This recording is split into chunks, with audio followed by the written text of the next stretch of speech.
آج ہم سورہ فلق کی تفسیر کے بارے میں جانیں گے۔ یہ بقول مدینہ ہے اور بعض مفسرین کا خیال ہے کہ مکیہ بھی ہے۔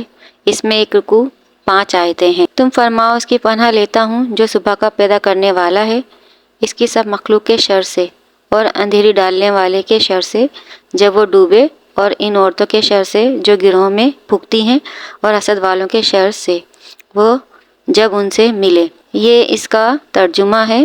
اس کی آیت کچھ اس طرح سے ہے: پناہ مانگنے سے مراد رب تعالیٰ کا وصف یعنی کہ صبح کے رب کے ساتھ ذکر ہے، کیونکہ اللہ تعالیٰ صبح پیدا کر کے رات کی تاریکی دور فرماتا ہے، تو وہ اس چیز پر بھی قادر ہے کہ پناہ چاہنے والے سے وہ حالات دور فرما دیتا ہے جن سے اسے خوف۔ نیز جس طرح تاریک رات میں آدمی صبح طلوع ہونے کا انتظار کرتا ہے، لوگوں کی دعاؤں کا ہوتا ہے اور ان کے بقول قبول ہونے کا وقت بھی ہے، تو اس آیت اسی طرح خوفزدہ آدمی امن و راحت کا انتظار کرتا ہے۔ اللہ تعالیٰ کی قبولیت کی گھڑی کا وقت ہوتا ہے جس میں اللہ تعالیٰ سے دعائیں کی جاتی ہیں، یعنی فجر کا ٹائم۔ اس میں ہم کرب و غم میں مبتلا ہوتے ہیں تو اللہ سے رجوع کرتے ہیں تو ہماری دعائیں قبول ہوتی ہیں، یعنی اس وقت کے پیدا کرنے والی کی پناہ میں آ جاتے ہیں، یا پناہ کا وقت ہوتا ہے۔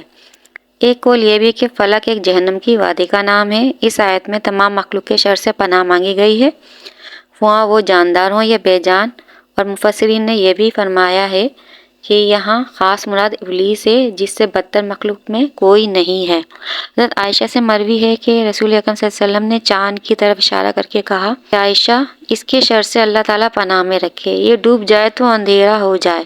اس سے مراد مہینے کے آخری چاند کی راتیں ہیں جن میں چاند چھپ جاتا ہے، تو جادو کے وہ عمل جو بیمار کرنے کے لیے کیے جاتے ہیں اسی وقت میں کیے جاتے ہیں۔ اور ان عورتوں سے بھی پناہ مانگی گئی ہے جو گروہ میں پھونکتی ہیں، یعنی جادوگر عورتیں جو جادو ٹونے کرتی ہیں، اور ڈوروں یعنی دھاگوں میں پڑھ کر گرہ لگا کر ان میں منتر وغیرہ پڑھ کر پھونکتی ہیں۔ جیسا کہ مروی ہے کہ لبیت کی لڑکیوں نے نبی اکرم صلی اللہ علیہ وسلم پر جادو کرنے کے لیے کہا تھا یا کیا تھا ان پر جو جادو۔ اگر کوئی ناجائز کاموں کے لیے تعویذ گھنٹے کرتا ہے یا ناجائز حرام کام میں اس کے لیے استعمال ہوتے ہیں تو یہ گندا عمل ہے، لیکن اگر کوئی جائز عمل کرتا ہے، جائز مقصد کے لیے کرتا ہے، گھنٹے بناتا ہے، اس پہ گرہ لگاتا ہے، تو یہ عمل صحیح ہے۔ جیسے کہ حضرت بی بی عائشہ عنہا سے روایت ہے کہ حضور اکرم صلی اللہ علیہ وسلم کے اہل میں سے یعنی کہ ان کے اہل خانہ میں سے کوئی عورت بیمار ہو جاتا ہے یا کوئی آدمی بیمار ہو جاتا ہے تو حضور اکرم صلی اللہ علیہ وسلم معوذات پڑھتے یعنی سورہ فلق اور سورہ ناس پڑھ کر ان پر دم کیا کرتے تھے، تو یہ بہتر عمل ہے۔ ایک روایت یہ بھی کہ حضرت عبید بن رفاعہ رضی اللہ تعالیٰ عنہ سے روایت ہے کہ حضرت اسماء بنت امیس رضی اللہ تعالیٰ عنہ نے رسول اکرم صلی اللہ علیہ وسلم سے عرض کی، یہ رسول اللہ، حضرت جعفر رضی اللہ تعالیٰ عنہ کے بیٹوں کو بہت جلد نظر لگ جاتی ہے، کیا میں کچھ پڑھ کر ان پر دم کر دیا کروں؟ آپ صلی اللہ علیہ وسلم نے ارشاد فرمایا، ہاں کیوں نہیں، یہ تمہارے لیے بہتر ہے، کیونکہ اگر کوئی چیز تقدیر سے سبقت لے جا سکتی تو نظر ضرور اس سے سبقت لے جاتی۔ ترمذی میں اس کا بیان ہے۔ اور حاسدین کا ذکر ہے اس آیت کے اندر، جس کے شر سے اللہ تعالیٰ سے پناہ مانگی گئی ہے۔ حسد والا وہ شخص ہے جو دوسرے کی نعمت چھن جانے کی تمنا کرے، لیکن اس آیت میں حاسد سے بطور یہودی مراد ہیں جو نبی اکرم صلی اللہ علیہ وسلم سے حسد کرتے تھے، جیسے کہ خاص لبید بن عاصم یہودی تھا جو ہمارے نبی صلی اللہ علیہ وسلم سے حسد کیا کرتا تھا۔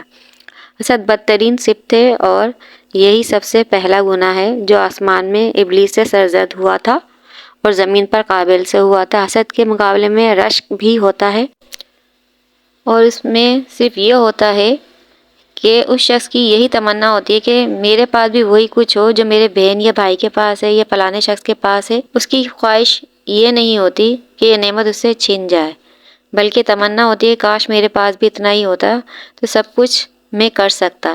اس صورت مبارکہ کے یہ ظاہر ہوتا ہے کہ حسد و جلن بدترین جرائم ہے جو عام شروں سے بدترین شر ہے، اس لیے ہمیں اس سے پناہ میں رہنے کی توفیق عطا فرمائے۔